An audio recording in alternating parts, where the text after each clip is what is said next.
ವೀಕ್ಷಕರೇ, ನಿಧಿ ಅಡುಗೆ ಚಾನೆಲ್ಗೆ ನಿಮಗೆಲ್ಲರಿಗೂ ಸ್ವಾಗತ. ಉಪ್ಪು ನೀರಲ್ಲಿ ಹಾಕಿಟ್ಟ ಮಾವಿನಕಾಯಿಯಿಂದ ಅನೇಕ ರೆಸಿಪಿಗಳನ್ನು ಮಾಡ್ತಾರೆ. ನಾನಿವತ್ತು ತುಂಬ ಸುಲಭವಾಗಿ ಮಾಡುವಂತಹ ರುಚಿಯಾದ ಮಾವಿನಕಾಯಿಯ ಗೊಜ್ಜನ್ನು ನಿಮ್ಮ ಜೊತೆ ಶೇರ್ ಮಾಡ್ತಾ ಇದ್ದೇನೆ.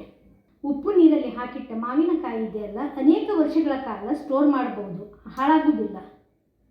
ಸ್ಟೋರ್ ಮಾಡಿಟ್ಟ ಮಾವಿನಕಾಯಿಯ ಗೊಜ್ಜು ಹುಳಿ ಹುಳಿಯಾಗಿ ಖಾರವಾಗಿ ತುಂಬ ಟೇಸ್ಟಿ ಆಗ್ತದೆ.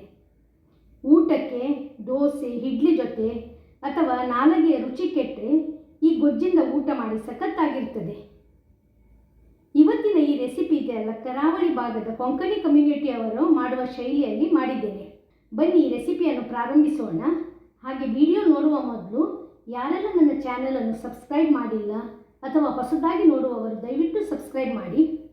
ಇಲ್ಲಿ ಉಪ್ಪು ನೀರಲ್ಲಿ ಹಾಕಿಟ್ಟ ಈ ಮಾವಿನಕಾಯಿ ಈ ರೀತಿ ಪ್ಯಾಕೆಟಲ್ಲಿ ಸಿಗ್ತದೆ. ಕೆಲವರು ಇದನ್ನು ಮಳೆಗಾಲಕ್ಕೆ ಮುಂಚಿತವಾಗಿ ಭರಣಿಗಳಲ್ಲಿ ಸ್ಟೋರ್ ಮಾಡ್ತಾರೆ. ಈ ರೀತಿ ರೆಡಿಯಾದ ಸೀಲ್ಡ್ ಪ್ಯಾಕೆಟ್ ಇದೆಯಲ್ಲ, ನಿಮಗೆ ಸೂಪರ್ ಮಾರ್ಕೆಟ್ಗಳಲ್ಲಿ ಸಿಗ್ತದೆ. ಇದರಿಂದ ಒಂದು ಮಾವಿನಕಾಯಿಯನ್ನು ಈ ರೆಸಿಪಿಗೆ ಬಳಸ್ತಾ ಇದ್ದೇನೆ. ಸ್ವಚ್ಛವಾದ ನೀರಿನ ಪಸೆ ಇಲ್ಲದ ಸ್ಪೂನನ್ನು ಬಳಸಿ ಒಂದು ಕಾಯಿಯನ್ನು ಒಂದು ಪಾತ್ರೆಗೆ ಸೇರಿಸುವ. ನೀರಲ್ಲಿ ಹಾಕಿ ಚೆನ್ನಾಗಿ ಇದನ್ನು ತೊಳೆಯುವ. ಉಳಿದಿರುವ ಈ ಕಾಯಿ ಇದೆಯಲ್ಲ, ಪ್ಲಾಸ್ಟಿಕ್ ಕಂಟೈನರಲ್ಲಿ ಹಾಕಿ ಫ್ರಿಜ್ಜಲ್ಲಿ ಇಟ್ಟರೆ ಅನೇಕ ಸಮಯದವರೆಗೆ ಉಪಯೋಗಿಸಬಹುದು. ತೊಳೆದ ಈ ಮಾವಿನಕಾಯಿಗೆ ನೀರು ಸೇರಿಸಿ ಒಂದು 15 ನಿಮಿಷಗಳ ಕಾಲ ಇಡಬೇಕು. ಈಗ ಇದರ ಗೊಜ್ಜಿಗೆ ಗ್ರೈಂಡ್ ಮಾಡಲು ಒಂದು ಅರ್ಧ ತೆಂಗಿನಕಾಯಿಯ ತುರಿ, 10 ರಿಂದ 12 ಬೆಳ್ಳುಳ್ಳಿದು ಬೀಜ, ಹುರಿದ ಮೆಣಸು ಒಂದು 10 ಬ್ಯಾಡಗಿ ಮೆಣಸು ಹಾಗೂ ಒಂದು 3 ಗಿಡ್ಡ ಮೆಣಸನ್ನು ಸ್ವಲ್ಪ ಎಣ್ಣೆಯಲ್ಲಿ ಕ್ರಿಸ್ಪ್ ಆಗುವವರೆಗೆ ಹುರಿದಿದ್ದೇನೆ. ಇದಕ್ಕೆ ನಾನು ಹುಳಿ ಸೇರಿಸ್ತಾ ಇಲ್ಲ. ಮಾವಿನ ಹಣ್ಣಿನಲ್ಲಿ ಹುಳಿಯ ಅಂಶ ಇರುವುದರಿಂದ ಪುನಃ ಇದಕ್ಕೆ ಹುಳಿ ಸೇರಿಸುವ ಅವಶ್ಯಕತೆ ಇಲ್ಲ.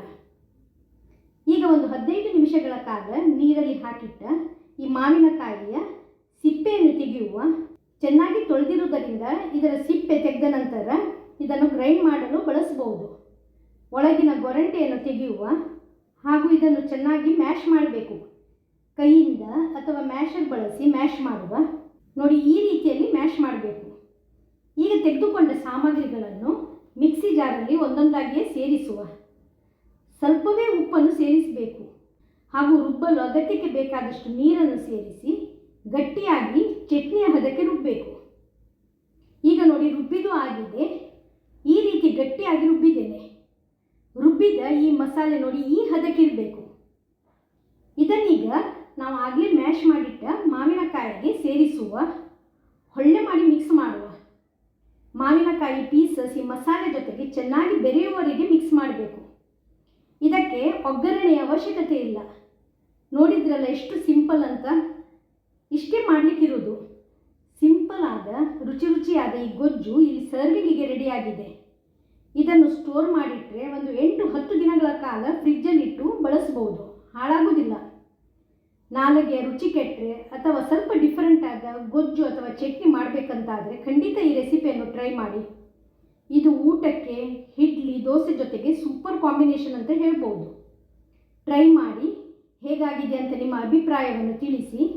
ರೆಸಿಪಿ ವಿಡಿಯೋ ಇಷ್ಟವಾಗಿದ್ದಲ್ಲಿ ವಿಡಿಯೋಕ್ಕೆ ಲೈಕ್ ಕೊಡುವುದರ ಜೊತೆಗೆ ಚಾನಲನ್ನು ಸಬ್ಸ್ಕ್ರೈಬ್ ಮಾಡಿ. ಫ್ರೆಂಡ್ಸ್ ಹಾಗೂ ಫ್ಯಾಮಿಲಿ ಮೆಂಬರ್ಸ್ ಜೊತೆಗೆ ರೆಸಿಪಿಯನ್ನು ಶೇರ್ ಮಾಡಿ. ಧನ್ಯವಾದಗಳು.